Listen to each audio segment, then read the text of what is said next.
Sou um bom rapaz. Não faço mal pra ninguém.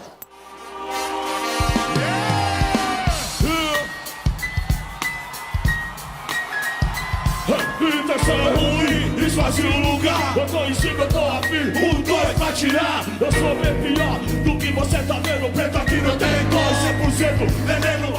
Eu lembro uma vez que eu era bem jovem. Eu vi uma entrevista do Ice-T falando que quando ele era muito novo, ele parecia um cachorro louco. Quando soltava ele, saia mordendo tudo. Eu era assim também. Hoje, a gente tem que ser mais estrategista, mais inteligente. O mundo hoje exige mais inteligência, mais reflexão. Revolucionário, insano, ou marginal, motivo moderno, imortal, fronteira do céu. Em tempos e tempos fica muito difícil o rap. Quase que morre, né? Vai ficar agonizando por aparelhos. O rap é assim, que nem o Santos. Tem época que agoniza, quase morre, quando volta, pá! Agora os caras tá playboy, pum, daqui a pouco tá todo mundo fudido de novo, é rápido. Era uma banda que se comportava como gangue. Nunca foi uma empresa. O dinheiro chegava, era repartido que nem assalto. Pá, pá, pum, cada um sumia com seu dinheiro, ninguém investia em nada. Toda essa onda gangue que os caras vê hoje, de mostrar dinheiro, ostentar, a gente já fazia em 93. Racionais saía fazer 6 shows na noite. Chegava na segunda-feira, eu e o Blue colocava todos os pacotes de dinheiro assim, as armas assim, o celular, os bip assim, tirava faia. Tá foda. Plá, tirava foto. A gente andava com 6 ou 7 revólveres às vezes.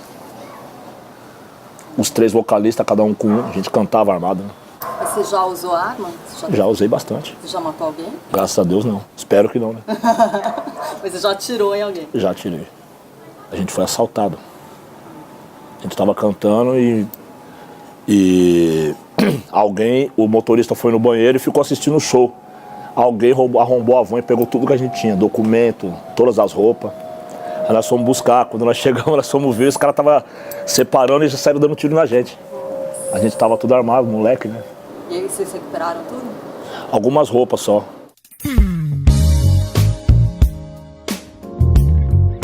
A minha identidade é nômade. Eu nunca tive, a primeira casa própria que eu tive foi na Coab, então eu morei em muitos bairros. Por onde eu passei, ou eu marquei ou me marcou.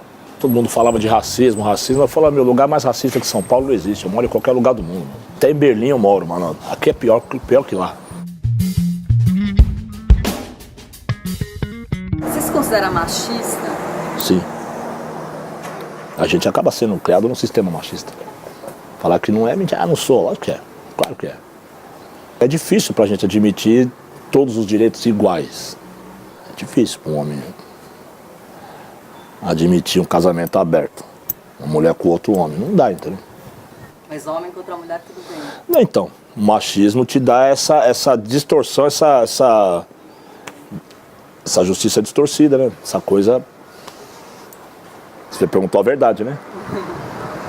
Eu já vim acompanhando essa evolução das mulheres, e isso eu já falava alguns anos atrás, que as mulheres elas vão assumir os lugares, os melhores lugares. Agora, começamos mal com o impeachment da Dilma, né? Você arrepende de dar... Não. O Lula ajudou muita gente. O PT ajudou muita gente. A filosofia, os 4 governos de esquerda do PT ajudou muito a população pobre. Tinha gente que não comia, não vestia, não tinha mais vontade de viver. Pagou a dívida. Prestou dinheiro, porra, teve milagre, aconteceu milagre. O Lula operou milagre, mano. Agora, eu também não acho que o PT tem que ficar 50 anos no poder, mano. Teve uma época que até usar verde e amarelo era legal, tava elegante. Deixou de ser de novo. Quando misturou coisa boa com coisa ruim, né?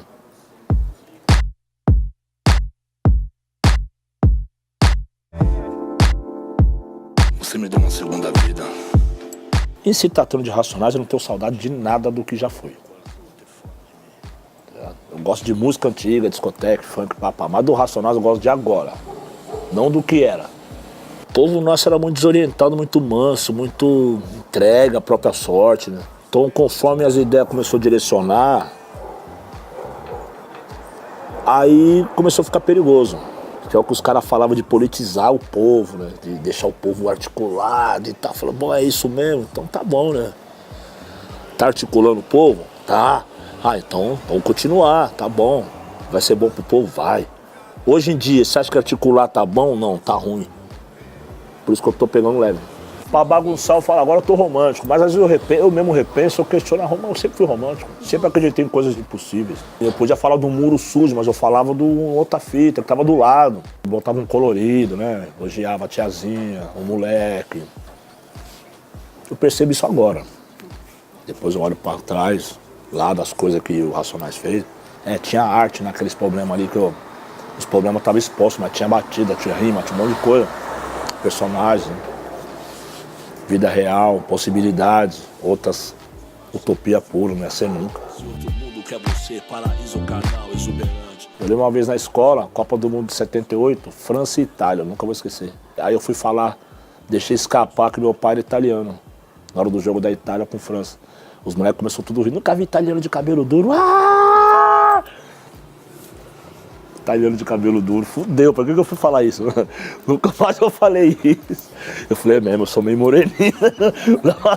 Sou meio moreninho, dá pra falar que é italiano não, com esse cabelo aqui não vai dar não. Minha mãe, ela faz questão, seu pai é italiano, ela faz questão de lembrar. Mas também nunca pude levar essa de italiano não, meu. Eu vivi que nem preto, moro, meu. Vivi que nem preto, comi que nem preto. Vivi vida de preto, não é igual de italiano não.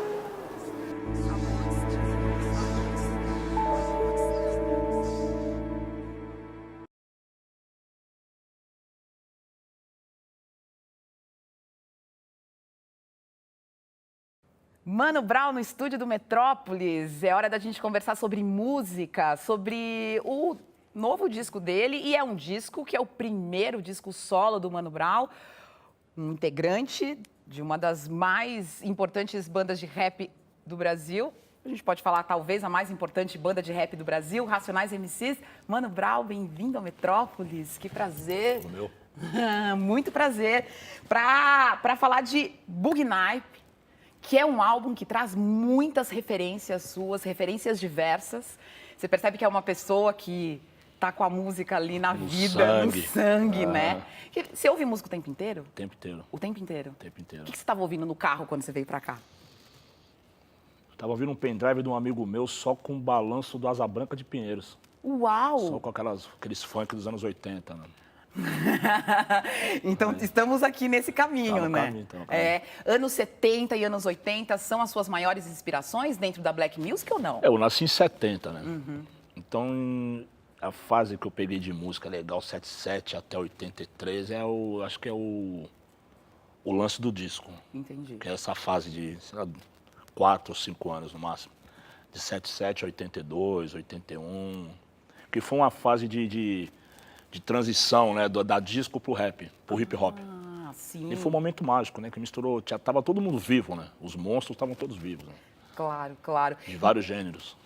E essa mudança da disco pra cultura hip hop, pro rap, traz uma sonoridade diferente, né? Totalmente. Que sonoridade é essa dessa transição, você A acha? sonoridade funk com intenções mais rebeldes, né, Brau? intenções de protesto, de uma nova cultura, de um povo que estava sem voz. E isso nos Estados Unidos, né? Claro. E no Brasil tinha um delay de 3, 4 anos. Naquela época a informação não chegava tão rápido. Então, em 78 aqui, equivale ao que a gente estava curtindo aqui, disco. Acho que no mundo inteiro estava ouvindo disco, né? Todos. Mas o rap mesmo, ele chegou aqui em 85. Entendeu? Entendi. E você, sempre, essas músicas e essas referências, elas estão na sua vida e você fez nesse momento, esse disco surge nesse momento, porque você precisava passar por tudo que você passou, talvez? Sim. Eu aí tô no momento da minha carreira, até pela idade que eu tô, e pra mim me sentir motivado, fazer uma coisa nova, uma coisa que eu não fiz ainda, uma coisa que eu sonhei fazer, desde antes do Racionais. Meu sonho era ser guitarrista, mas eu aprendi a tocar pandeiro, tocar timba, tocar tantã, tamborim, reco-reco, pai, uma vida do preto brasileiro. Mas eu sempre sonhei ser Jorge Ben, Ah, você queria aquela levada, você eu queria tocar, falou, se eu tocar essa guitarra, eu vou conquistar todas as mulheres do mundo, cara. E os meninos sempre pensam isso, né? Não pensam, não é no show primeiro, é Com primeiro 16, pra conquistar. pagar a gata, fazer as gatas olhar primeiro, né? Valores de época, mano. Valores que eu não perdi, entendeu? Entendi. Mas hoje eu sou um cara casado.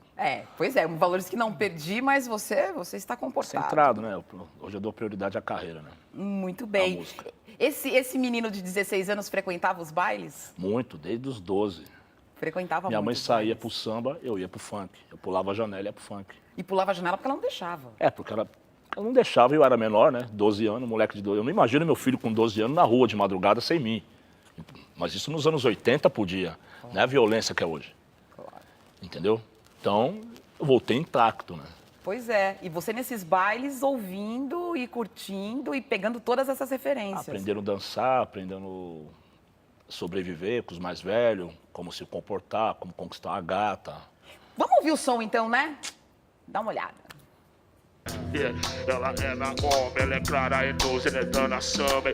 Ana é rosa, ela é Tereza, ela é som, ela é glória, ela é bem Brasil. Me engana que eu gosto, ela tem tristeza. Balança o swing, rara, beleza, ela é. Vai, Onde vai? Mulher elétrica, 3.000 volts. vamos pegar. Ela é frenética, hipnotizou. Maquiavélica, me atraiu. Onde vai? Mulher elétrica. Desde a manhã, ela é só suor. Ela freta, ela causa, ela é mó B.O. A Mulher Elétrica circulava aí antes, inclusive, do lançamento do disco. Foi a primeira. Né? Foi a primeira, né? A primeira da série, né? Mas que tempão para você fazer essa primeira música e ter o disco lançado. Quanto tempo esse projeto dura? 2007. Ah, desde 2007. que 2007, mas o projeto do disco mesmo, ele tem 3 anos. 3 anos, tá. Antes disso, era uma música por diversão. Você estava receoso em relação à repercussão do disco quando eu desse som, quando eu te entrevistei há 2 anos, pensando, não sei qual vai ser a reação das pessoas, certo. Eu não sei se elas vão entender o som que eu estou fazendo. Uhum. Esse disco já está aí na rua há uns meses. O que você sente? Ele saiu dia 9 de dezembro. Uhum. Então agora vai para 3 meses agora. 3 meses. A repercussão foi melhor do que eu esperava. Foi melhor que você esperava? Foi melhor que eu esperava. Você achou que você ia apanhar mais? Eu achei que eu ia apanhar muito, porque eu já vinha apanhando muito. Inclusive, Mulher Elétrica foi a primeira, apanhou demais. Né? Crítica? Que tipo de crítica? A delegacia da mulher aí tinha que prestar atenção nisso, porque... Você gosta também. Brincadeira, não. Então, você sabe que desse som mais radical do rap, eu puxei o bonde. Esse lado mais radical. Eu tenho responsabilidade nisso. Claro. Sobre essas críticas que voltaram contra mim. Não foi uma coisa que veio em vão. Uhum. Eu plantei isso. Então eu tenho que lidar com isso. Às vezes eu não lido tão bem. Às vezes eu tenho umas críticas meio revoltantes, assim, umas coisas que fogem da música. Vai para o pessoal. Aí eu fico revoltado. Não tem a ver. Mas eu tenho noção que quem criou isso fui eu. Esse estigma do gangster, da música... ter bala voando para todo lado, né? Bala perdida para todo lado. Então, mas tem a ver com a idade que eu tinha também, com a época que precisava ser falado. Era a forma do Brasil ouvir, né? E foi bom, eu tenho orgulho daquilo tudo. Claro. Tem alguma música específica, algum verso, alguma ideia que você queria apagar, que queria tirar, que você faria diferente? Sempre, né? Sempre? Depois de mais velho, tem aquele ditado, né? Até os 30 você é incendiário, depois você vira bombeiro, né? Então, depois de uma certa época, eu comecei a rever conceitos. Da forma de se expressar, da forma que a pessoa ouve você. Porque sempre teve 2 lados, como quase tudo na vida, né? A minha música também teve outro lado. Teve quem interpretou de um jeito e teve quem interpretou de um jeito errado. O que é um jeito errado de interpretar sua música? De achar que eu fazia apologia à droga, que eu fazia apologia ao crime, ou que eu era drogado, que eu tinha ligações com o crime organizado, devido às letras. E teria que necessariamente ter passado pela detenção, que eu não passei. Entendeu? Que teria que ter o glamour do crime. Que através da música, ela pode pôr glamour até num assassinato. Entendeu? A arte tem esse poder de pôr cores e poesias de morte, de guerra. E a gente fazia poesia de guerra. Poesia de guerra, não tinha visto essa definição ainda, mas Eu nem considerava poesia, eu achava que meu rap era uma arma, e era uma arma. Mas analisando agora, era poesia de guerra, né? Poesia crua, de rua, de São Paulo, né? Porque São Paulo não era uma cidade musical, né? Não era uma coisa assim. Eu não lembro de muitos artistas paulistanos, assim. Na minha geração que veio toda aquela rapaziada do samba, que veio o rap. Na minha geração, antes disso, eu posso estar muito enganado e ser injusto, mas o que eu me lembro de São Paulo era Guilherme Arantes, que eu gosto muito. Pois é, mas você é super fã que sempre acompanhou, né? Então era a referência que eu tinha. O resto era Rio de Janeiro, o resto não. Todos os demais músicos que eu admirava eram do Rio de Janeiro. Entendi. A sua ligação era com esse Rio de Janeiro e Nova York. Você fazia essa ponte, Rio de Janeiro e Nova York. Rio de Janeiro e Nova York. Falando nisso, falando dessa escala internacional, esse seu disco aqui teve muitas participações de muitos artistas nacionais aqui, né? Da Ellen Euléria, há uma participação muito efetiva na criação do Lino Cris, né? Por exemplo. A Ellen Euléria também, a participação dela na música foi além da voz, né? Ela fez um novo arranjo de baixo. Para ela. Para nós. Eu pedi para ela, falei, porra, eu tô com dúvida desse baixo aqui, eu não tô feliz. Como é que você faria esse baixo? Ela falou, peraí. Ela começou a cantarolar alguma coisa. É isso, gravou? Gravou? Pá, é isso. Ela foi embora. No outro dia eu liguei para ela, como é que é aquele baixo que você fez mesmo? Eu vou fazer ele hoje. Que demais. Morou? Que ótimo. Aí a gente tem a participação do Liam Webb, que foi um cara que é produtor, compositor. Gente, Marvin Gaye, Michael Jackson, o cara que estava do lado do Quincy Jones e que fez uma parceria com você nesse disco e que nos deixou faz pouco menos de uma semana, pouco mais de uma semana, né? Foi uma descoberta, né? Eu sempre fui fã do Marvin Gaye. E pesquisando nessa fase de YouTube, né, de internet, eu vi que o nome desse cara aparecia em muitas músicas que eu gostava, né? Eu falei, pô, mas quem é esse cara, meu? Eu nunca fui de ler encarte, assim, pra saber quem era o baixista, ou o guitarrista, ou o baterista. Eu ia meio por cima, meio... E aí eu falei, não, quem é esse cara? Eu coloquei no YouTube. Apareceu o nome dele cantando. I Want You. Que demais. Que é a música que, na época, eu tava ouvindo e tal. E ele é o compositor desse disco, I Want You, do Marvin. Eu falei, pô, esse cara tá vivo, cara. Show de 2015, 2010... Eu vi shows dele de 2015 agora, shows de 2009, 2000. Eu falei, esse cara tá vivo, mano. A nossa produtora, ela entrou em contato. Ela falou, mas você tá falando muito desse cara, eu vou procurar ele. Custa nada e tal, o máximo que ele pode ser, ele fala não. E aí um dia ela falou, mas tô com contato do cara, quer falar com o cara? Vou marcar um horário com ele no Skype. Uau. Você fala com ele, pá. Aí um dia eu falei com ele. E rolou. Aconteceu, teve uma empatia rápida da pessoa dele com a minha, né? E aí eu mandei um rap pra ele. E ele falou assim, pô, eu não entendo nada que você tá falando, mas você vai conquistar muitas mulheres com essa música. Eu falei, não, eu só quero uma, mano. Tá tranquilo. Aí ele já é problema demais, inclusive. Oi, da família, você tem 2 filhos, né? Quantos anos tem seus filhos, Brau? Meu filho tem 21 e a outra tem 17. O Jorge, né, que tem 21 e a Domênica 17. Você perguntou do Lino Cris, né?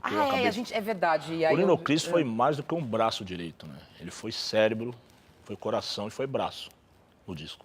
A voz dele tem quase todas as faixas. Ele é do mesmo bairro que eu, né?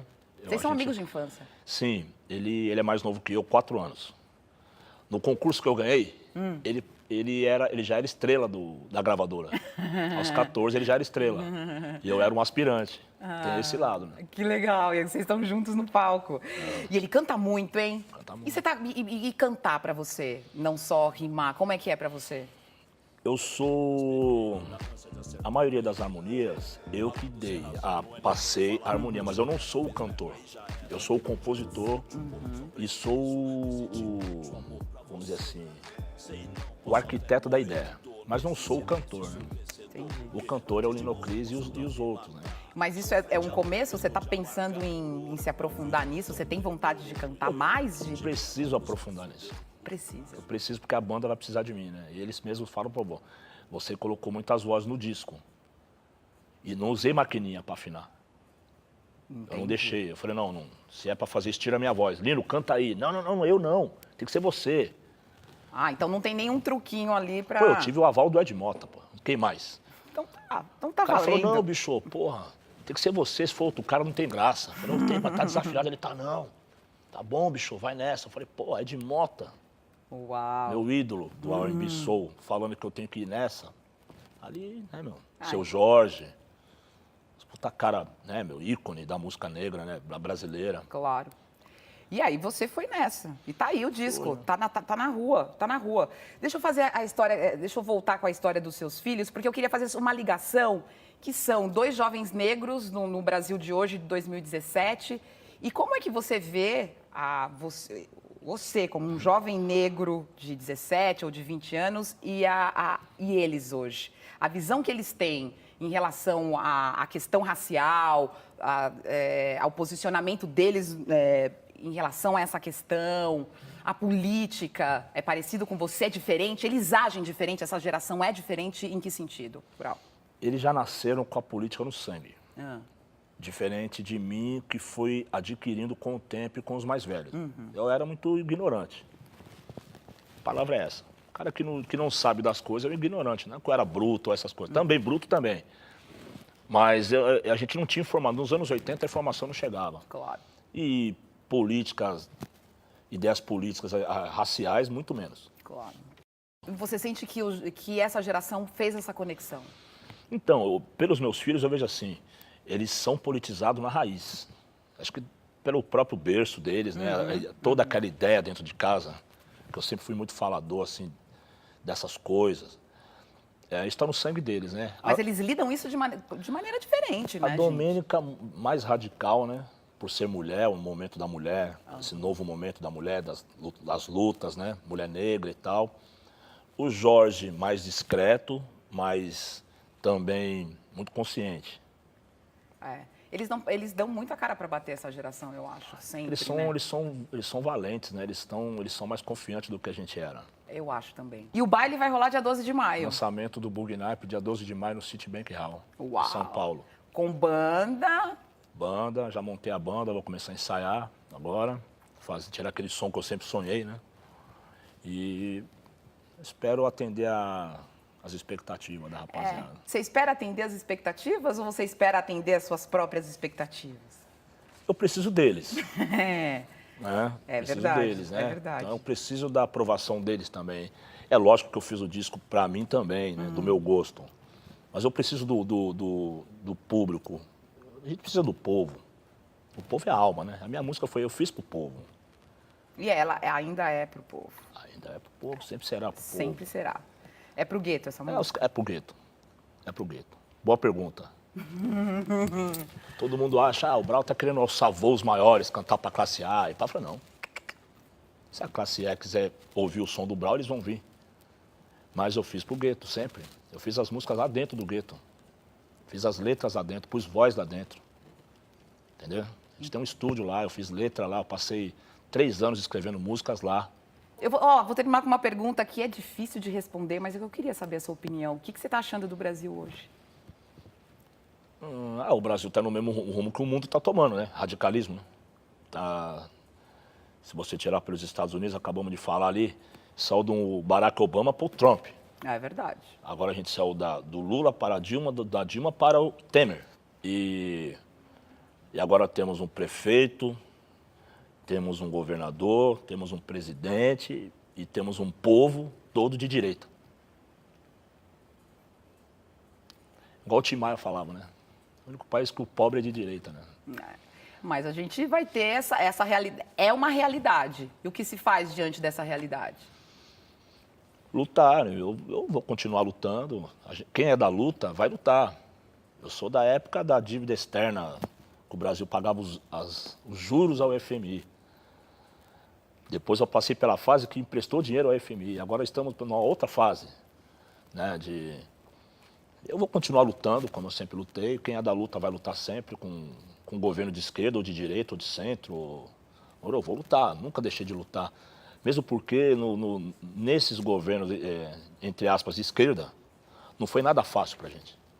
Pro rap, pros compositores da nossa cultura, não foi nada fácil. Pelo contrário. A gente nunca contou com força deles. Como movimento e nem eu como pessoa. Nunca contei com a força e nunca coloquei isso como fosse uma coisa necessária para mim. Eu pedi alguma coisa, eu preciso da ajuda do governo, do PT, não.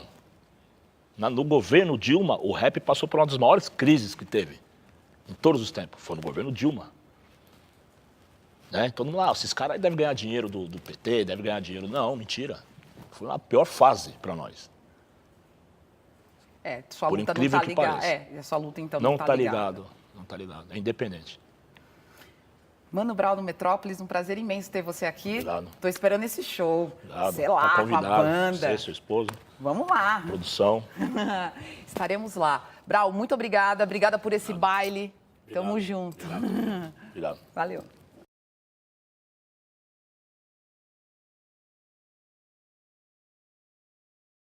Mano Brown foi sendo construído. Você sabe que o Mano Brown foi apelido dado por outros, né?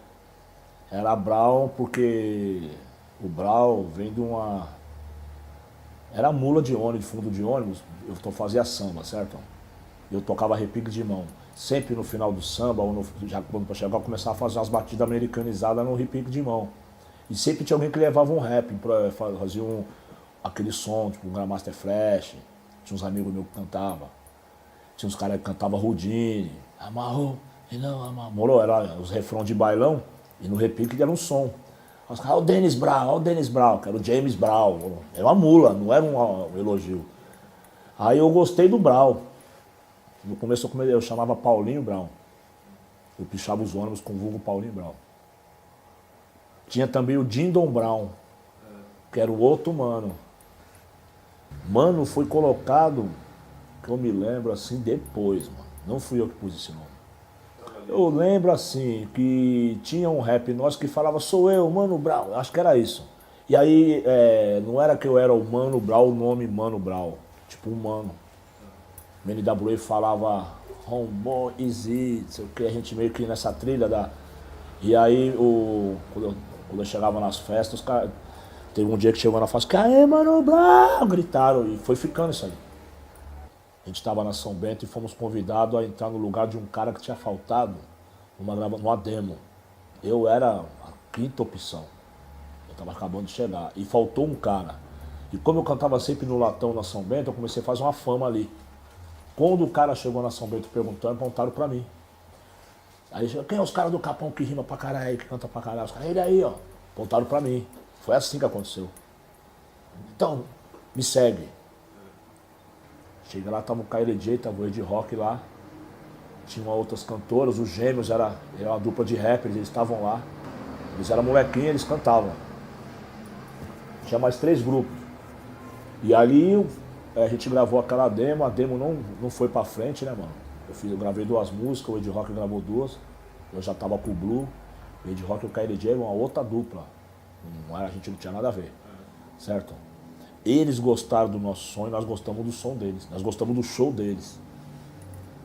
Por acaso, eu estava numa festa, eu vi o show do Ed Rock e do KLJ, quando era só eles dois. Eu e o Bruno ficamos paralisados olhando pros caras.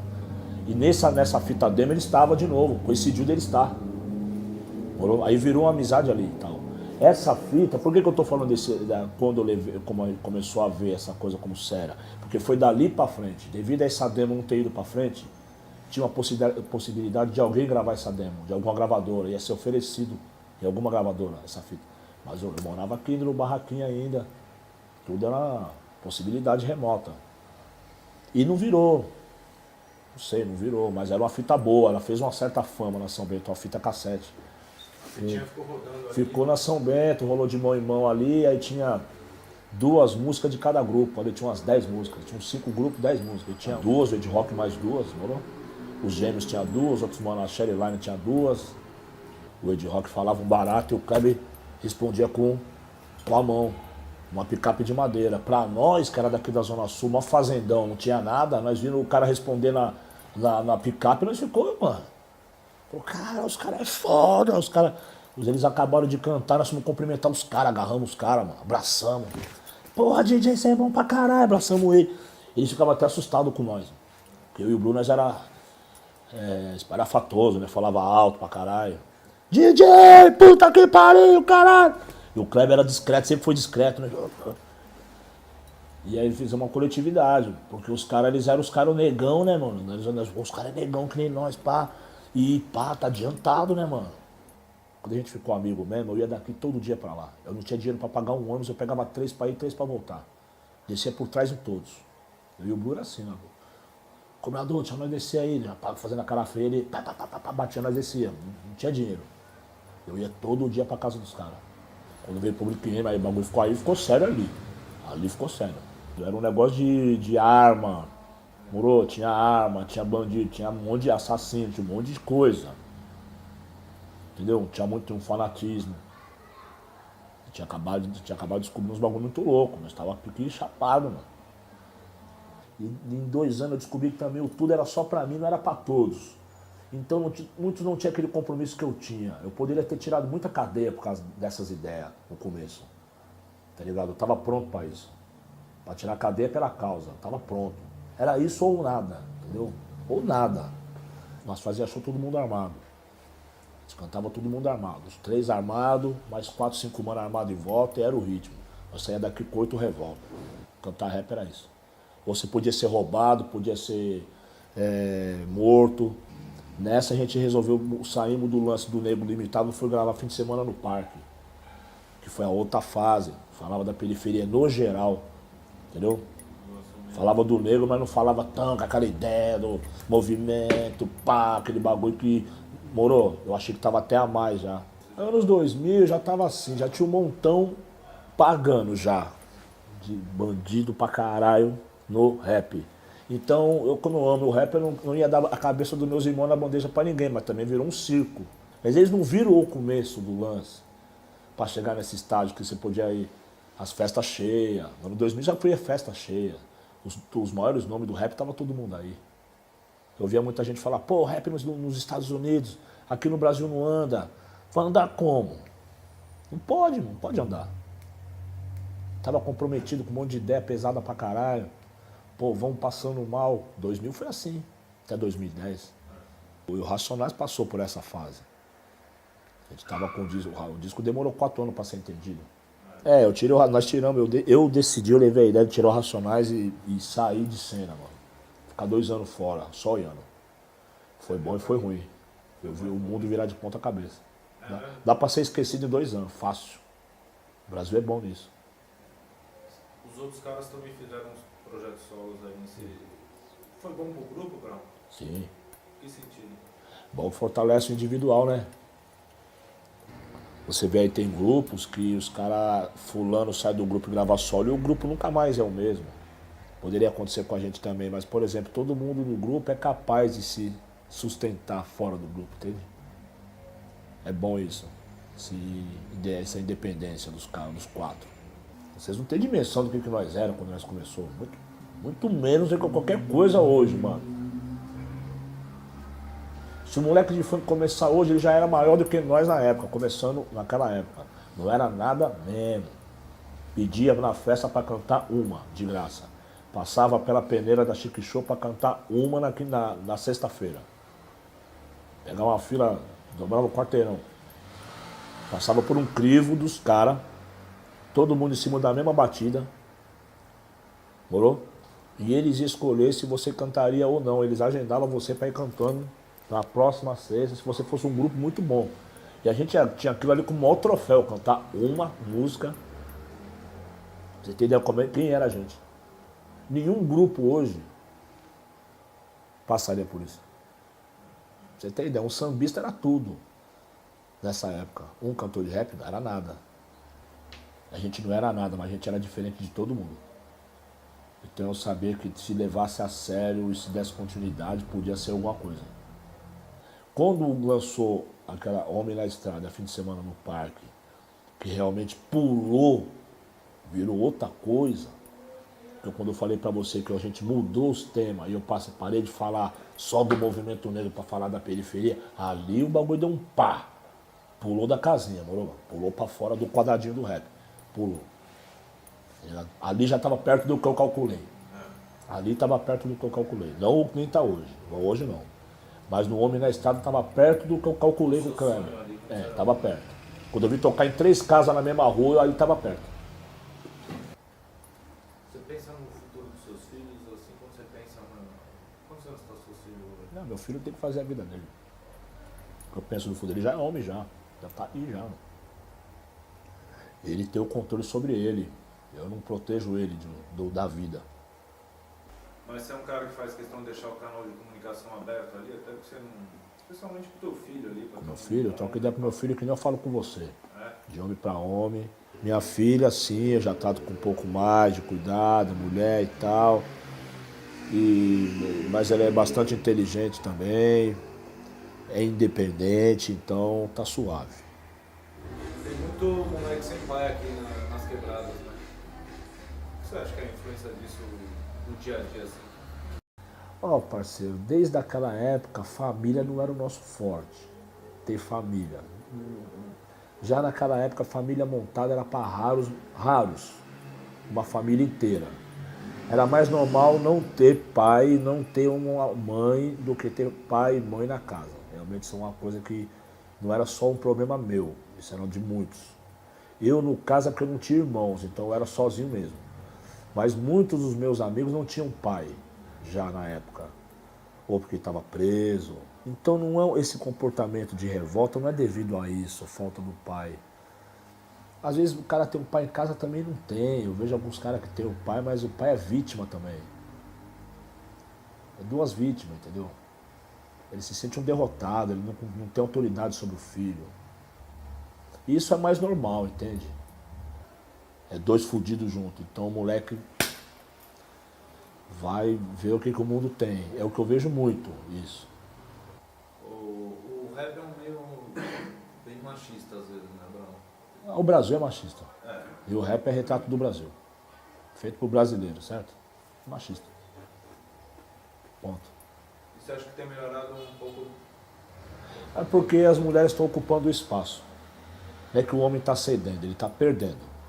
Então, mas quem cria os caras mimados, fracos, e são elas. Então, tem lá também a sua parcela de culpa, as mulheres, dos caras ser assim. Sou a favor das mulheres.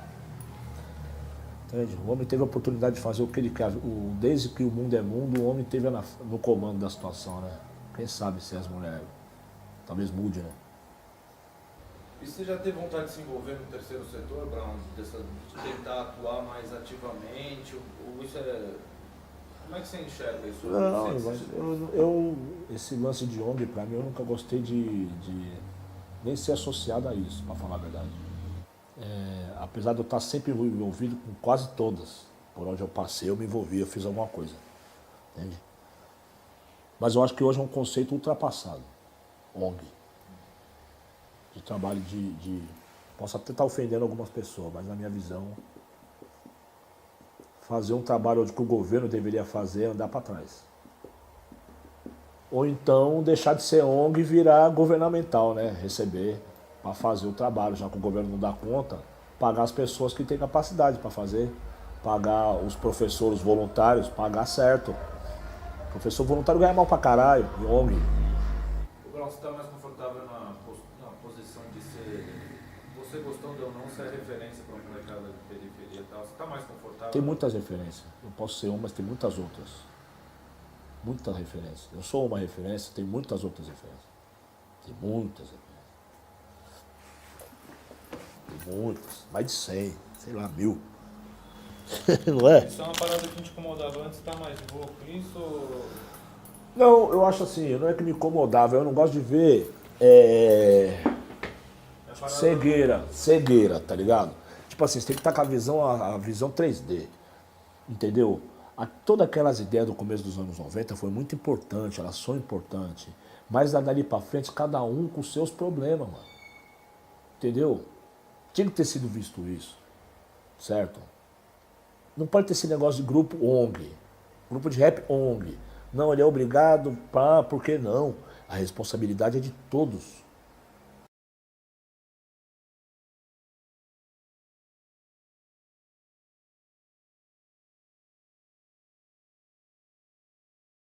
Cada um tem que ter responsabilidade sobre si. Entendeu? Então, se a gente ficar nessas ideias de que é paternalismo de novo, vem que eu te ajudo, eu te dou cesta básica, eu te dou leite, te dou. Isso aí é o que já se faz. Bicheiro faz. A igreja faz.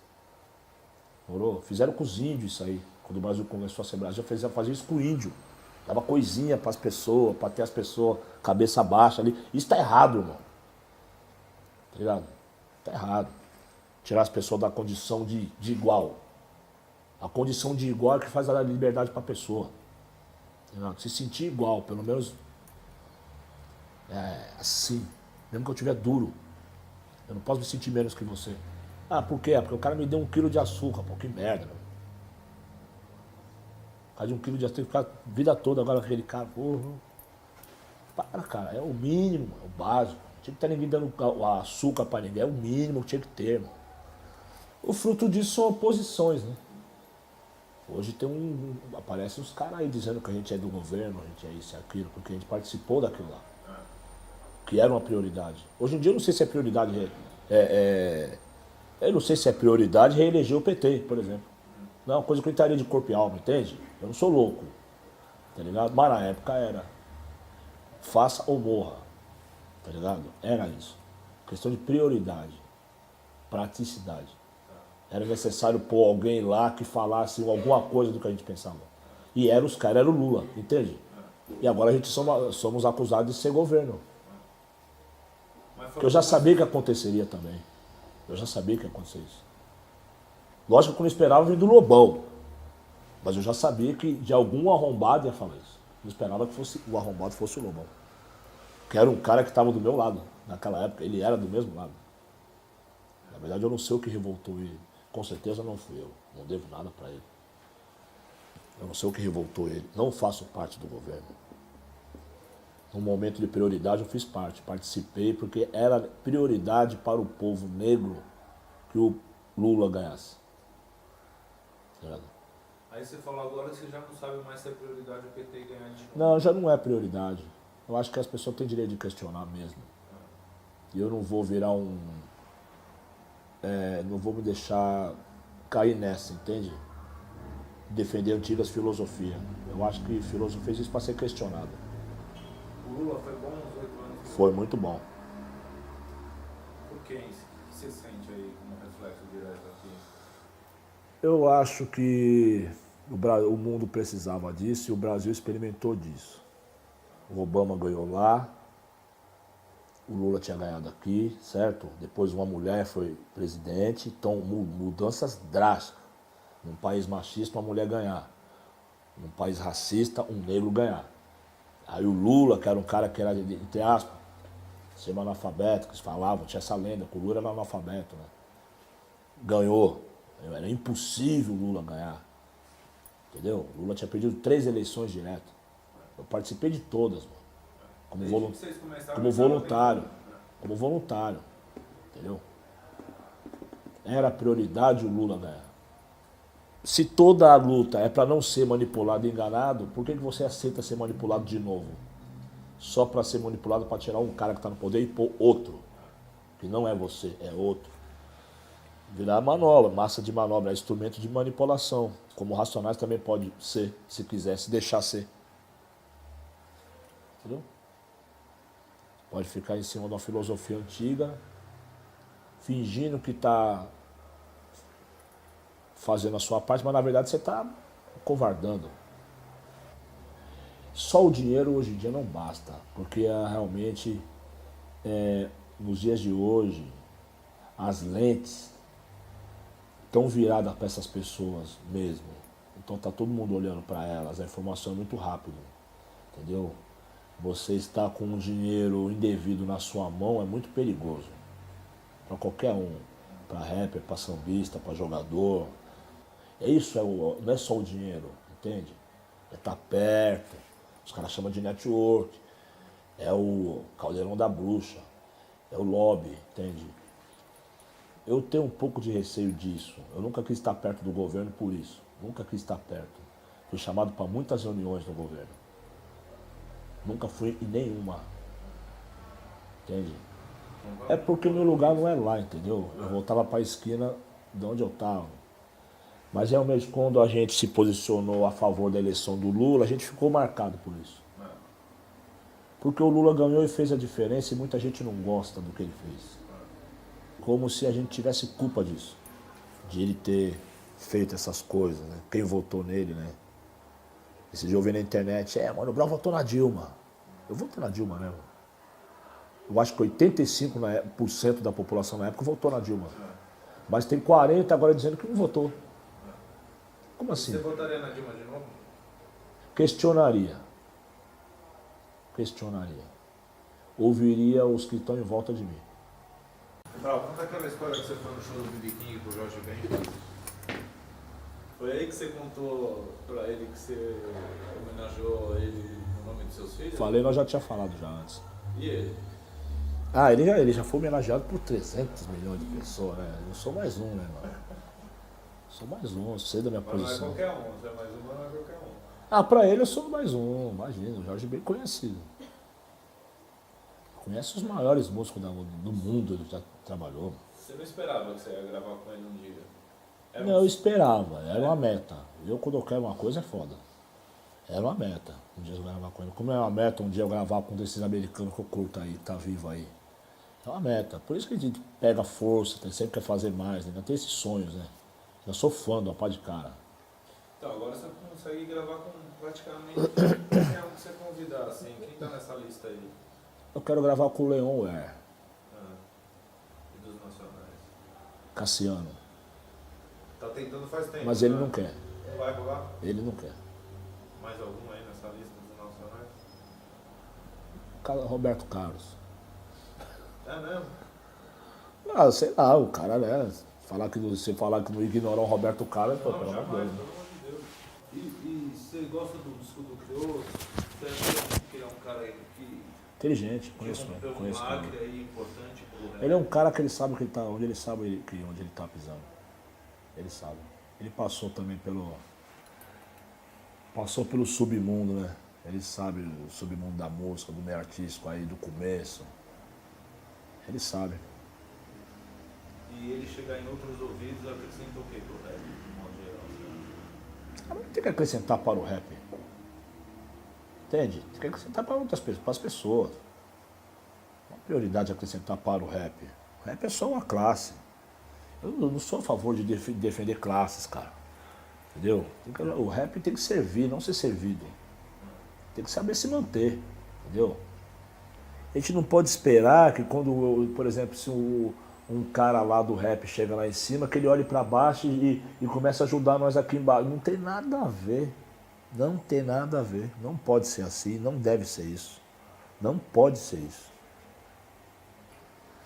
Da indústria fonográfica brasileira, como é que ela está agora? Você falou que tem um comércio aí, mas não tem um... Tem um comércio assim. Você não vende só música, certo? Você tem que ter outras coisas para você oferecer para as pessoas. É som e imagem, né?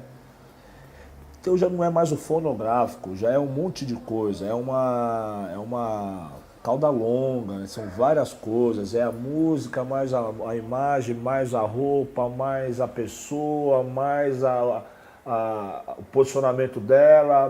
Morou, João? É um monte de coisa. Já foi a época onde você vendia o CD e bastava. Não basta mais. Não basta mais. É muito pouco. É um conjunto de coisas, é um trabalho mesmo. Vocês têm pensado isso aí? Tenho vivido isso. O 2000, de 2002 a 2010, passou por uma crise profunda, deu para aprender um pouco. Entendeu? Então eu vi o rap subir de novo. De 2010 para frente. Esses últimos 4 anos foi o grande lance. Cresceu mais do que talvez nos 20 que antecedeu, entende? Nos últimos 4.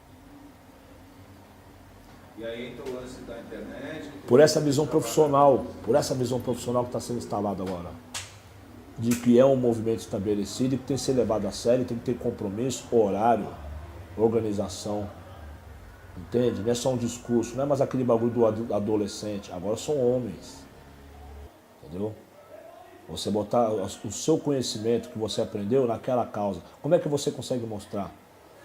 Quando a sua empresa vai bem, quando você paga as pessoas certo, quando você está conseguindo dar emprego para mais pessoas. Entendeu? Quando você cumpre, quando as pessoas cumprem, quando está todo mundo trabalhando. Aí é trabalho, não é movimento ONG.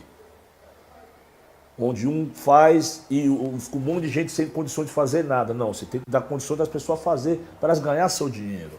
Entende? Aí você fala, o movimento está começando a amadurecer. Esse é o momento que está vivendo hoje. Essa é a maior revolução. Já não é a revolução do discurso, das coisas abstratas. Morou? É um envolvimento, é vida. Sabe? É ideologia também. Então sua expectativa para os próximos anos aí é bem boa. Boa. Talvez melhor para os caras do que para mim, mas vai ser boa. Melhor para o sangue novo aí que está chegando aí. É. Com menos cobrança, menos questionamento, menos autoquestionamento, entende? Uma visão mais ampla, mais livre. Se eu ir no movimento negro para falar bem de negro ou dos negros para os negros, é fazer o de sempre e fazer o óbvio. Entende? Dá para viver de óbvio também, só fingindo que está fazendo. Isso é fazer, é fingir que está fazendo. Não é? O cara que tem uma igreja, ele fala toda 3 vezes por semana para os mesmos 30 frequentadores, ele está fazendo o quê? Não está dando um passo à frente, entendeu? Está só mantendo o negocinho dele, a barraquinha dele. Eu não quero isso, entendeu? Que nem ele ficar aí... Racionais é um barato, todo mundo é Racionais é isso. Então faz isso que o Racionais é isso. Tá garantido, Racionais é isso, tem tantas pessoas esperando o Racionais sair falando isso. Sem graça pra caralho, mano. Que revolução, solta umas músicas revolucionárias aí. Oxi, como assim, meu? Porra é essa? Que música revolucionária é essa? Tá louco? Não é assim não, meu. É isso que você quer. Quem sabe o que é revolucionário, parceiro? Revolução de 2014 é o quê? Regina Casé, mano. Tá ligado?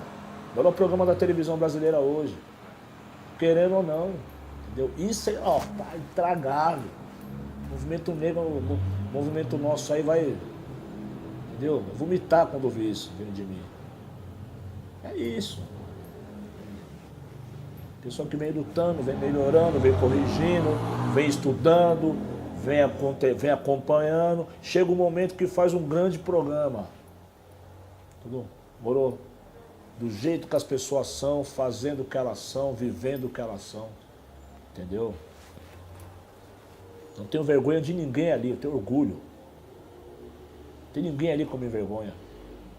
Eu me vejo em todos eles ali. Entendeu? O disco solo é um pouco para isso, você ser libertado? Eu sou livre, cara. Tá fudido quem quiser me aprisionar. Eu sou livre. Eu, quando eu falei que eu vou fazer soul music, eu vou fazer, doa quem doer, não tô nem aí, eu vou fazer. Eu sou rebelado. Sou rebelado. Se falar de amor e rebelião, tô nessa. Entendeu? Vamos fazer música revolucionária, Abrão, vamos. Ah, para. O que é isso?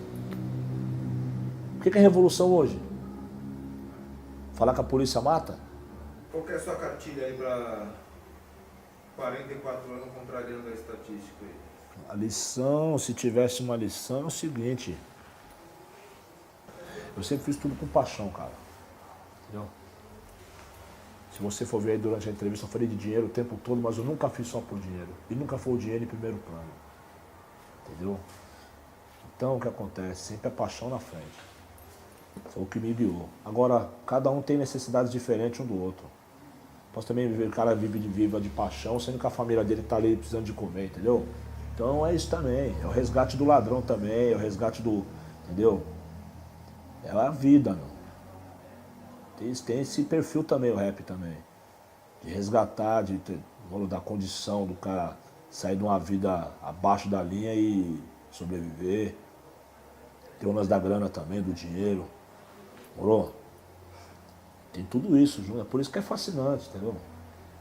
Não é só o dinheiro, não é só, é tudo, é a causa, é o dinheiro, é o orgulho, entendeu? É a tradição também, mas também é o futuro que está vindo aí, que tem que, falou? Que por mais que você não queira, o futuro daqui a pouco tá aí, já chegou aí, ó. Aí. Não tem tradição que segure muito tempo. Se ela tiver que ser trocada, ela vai cair. Entendeu? O rap nasceu justamente para contestar as tradições, né? Da época, né? Não pode querer virar uma tradição agora de uma fita e tampar o olho para as coisas que tem que vir, né? Aí eu acho que isso seria a maior contradição. Entendeu? Aí já é filosofia pura, mas é isso, entendeu? Você é um cara, você pensa na morte, mano? Não. Não tenho medo, não.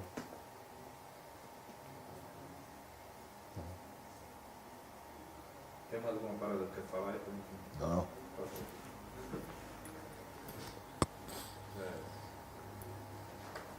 Beleza? Fechou.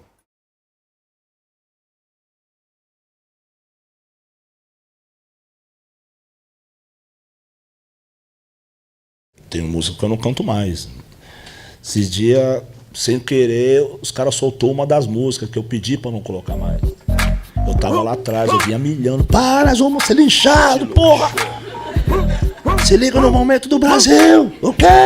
O momento do Brasil, o quê? Vai tomar no cu! Agora os inimigos estão levantando a mão, estão falando, não gosto de você. Falou, obrigado, irmão, por você ser sincero, cara. De você eu não vou ser apunhalado pelas costas, vou estar sempre ligeiro. As tribos se dividindo, né? Elas sempre existiram, né? Aí depois do governo Lula, elas apareceram, né? Colocaram a bandeira para cima. Para mim, você e o Lula, cara, vocês têm uma afinidade muito fundamental, que é... O Lula foi uma espécie... Aquele primeiro Lula, né? Foi uma espécie de voz de trovão anticordial na política brasileira. Você foi a voz de trovão anticordial na cultura brasileira. Não é só o Lula e o Racionais, e o Santos também. O Santos, o Lula e o Racionais. O Lula não ganhava, o Santos também não ganhava. Quando o Lula ganhou, o Santos ganhou, o metrô chegou no Capão e eu gravei meu disco. E era o ano que não deveria ter acabado, 2002. Esse efeito recalque está cobrando dos pretos. Efeito dessa classe dominante que o Lula temporariamente tomou o controle do game da mão. Fica de próximo aí, espera 12 anos, 16, vai. Fica de próximo, né? Você vai jogar, mas espera. Você tá com o controle na mão tem 500 anos, pô. Egoísta pra caralho, mano. E o que a gente está vivendo agora, essa força do movimento identitário, tudo, isso é um bando de gente que estudou por causa do Lula. Não vamos nem perder o fio das ideias. Não só do governo Lula. A raça negra também ela aprendeu a ter ambição. Que é uma coisa que era proibido ter ambição. Você passa numa quebrada, você vê lá o cara, pô, começa a ver esses caras tudo dando risada, feliz com pouca coisa. Não é pouca coisa, ele tá cheio de plano, mano. Por isso você tá cheio de plano. Quando os caras tiram o plano da gente, negão, tira a vontade de viver, ali você matou o preto. Então, dentro do nosso movimento também tem esse cara, pô, o cara é contra a cota, negão, contra a cota. Falou, mano, um cara inteligente tem direito de não querer. E tem os motivos de não querer, né, parça? E tem uns mano que tem motivo de querer. Não, negão, eu tô precisando, eu vou pegar essa cota aí. Tô nem vendo se eu sou verde. Eu vou pegar essa. É isso. Esse negócio de cor é uma coisa muito mais preocupada do branco do que do preto. O negro não é preocupado nós de cor. Nós não se une por cor. Já se ligou? Fala, pô, preto não se une. Não é, porque cor é pouco para se unir.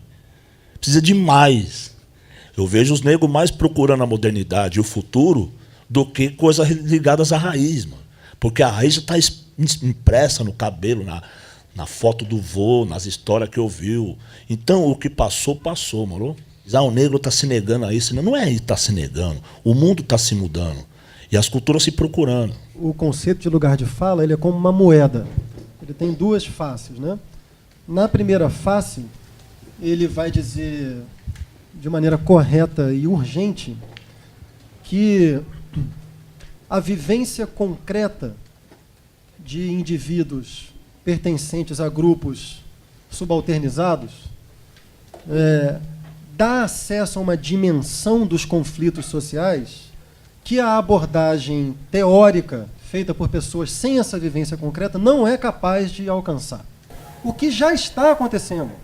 Não dá mais para ninguém discutir seriamente o Brasil sem levar em conta as formulações dos vários feminismos, do movimento negro, das pessoas trans, que estão chegando também cada vez mais, né? No outro lado da moeda, o conceito de lugar de fala, ele pode ser mobilizado para desqualificar previamente, de saída, qualquer intervenção no debate público sobre problemas sociais que envolvem grupos subalternizados, intervenções feitas por pessoas que não pertencem a esses grupos, com a premissa de que essas pessoas que não pertencem a esses grupos, elas necessariamente reproduziriam os interesses da sua estrutura de origem. Então, eu, como homem branco, se eu for falar sobre algum tema relacionado ao feminismo, eu necessariamente vou defender os interesses do homem branco. Vai contra o próprio princípio do que é a vida moral. A vida moral de um sujeito, ela se situa precisamente lá onde ele transcende o seu interesse particular. Se você acredita que um indivíduo só pode defender os interesses da sua estrutura de origem, o que você está fazendo é simplesmente anulando a dimensão da solidariedade na experiência política social. Tendo dito isso, é importante dizer também que há uma certa dimensão irredutível de fato assim, na experiência de alguém. Eu, como homem branco, eu jamais vou ser capaz de encarnar a dor de uma pessoa negra. Eu não conheço aquela experiência, tem um limite à minha fala. E é justamente por isso que é preciso que as pessoas que têm esse alcance protagonizem também o debate. No limite, eu acho que debate público tem que ser amplo e irrestrito, mas ao mesmo tempo não cair numa esparrela harmônica que pretenda que todo mundo é igual, porque não é. Essa ideia do branco protestar, ela é vanguarda.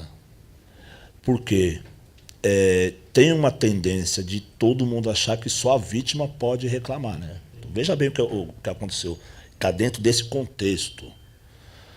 Uma mulher no banco, ela falou, pô, meu filho te adora e tal, e pá, mas eu tô com um problema com ele, ele tá umas ideias malucas e tal. Quantos anos ele tem? 17. Mas qual que é o problema dele?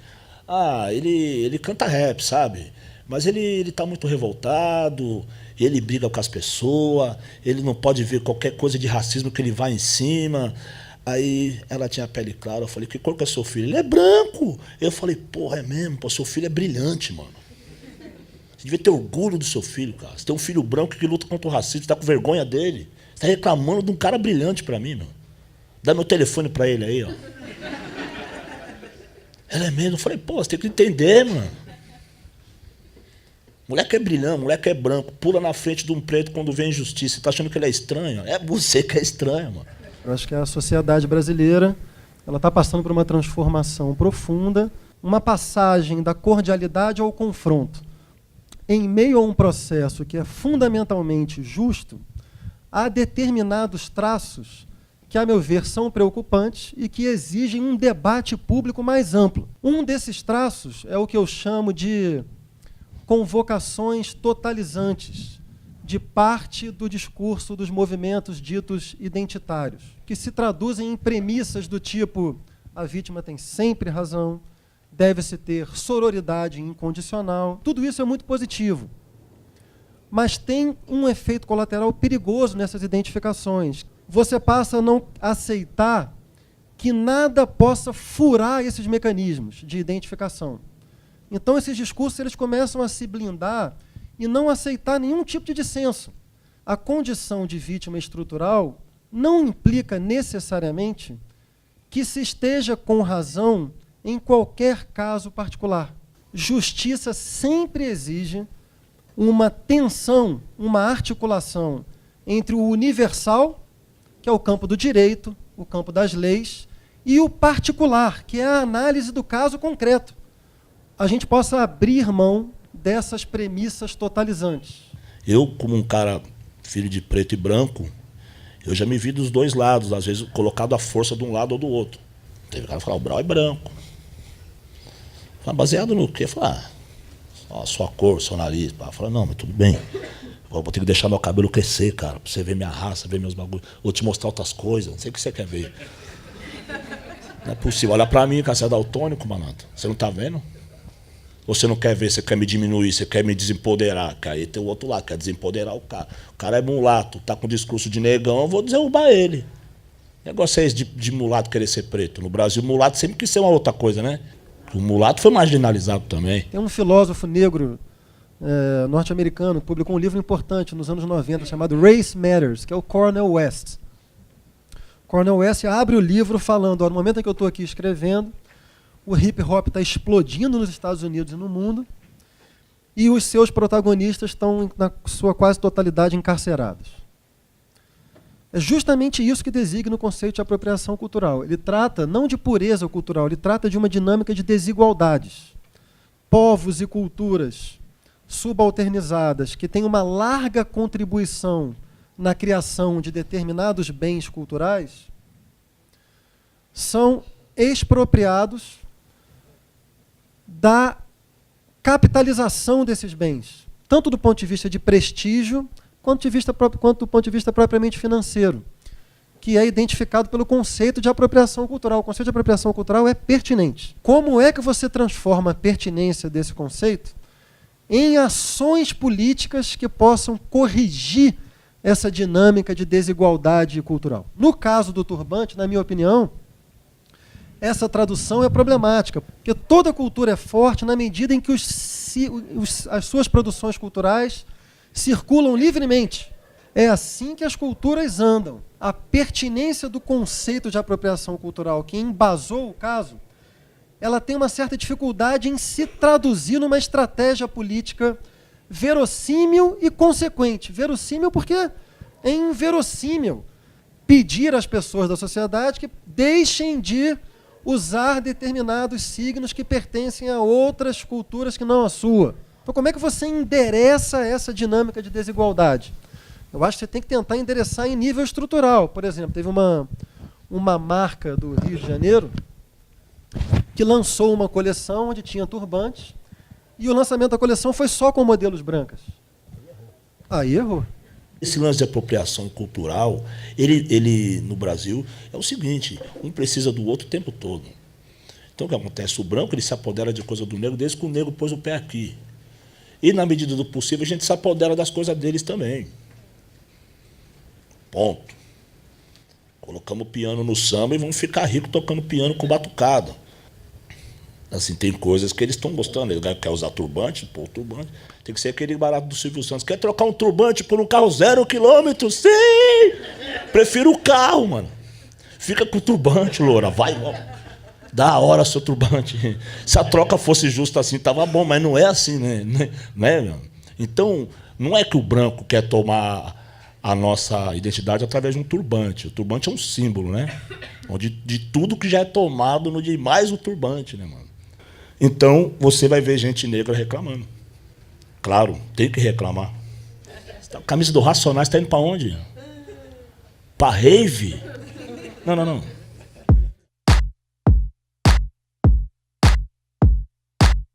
Depois do susto, depois da tempestade, vivemos tudo em incompatibilidades. Relembro muito nossos filhos no playground. Nós dois, tão bom. Amor distante. Você me deu uma segunda vida. Motivo pra viver, pra continuar. Fez meu coração bater fora de mim. Me desarmou e me amou. Eu não quero ficar me explicando pra você. Eu tô cansado. Quando o mundo era quase meu, eu tinha planos, tinha sede, eu vivi completamente seu.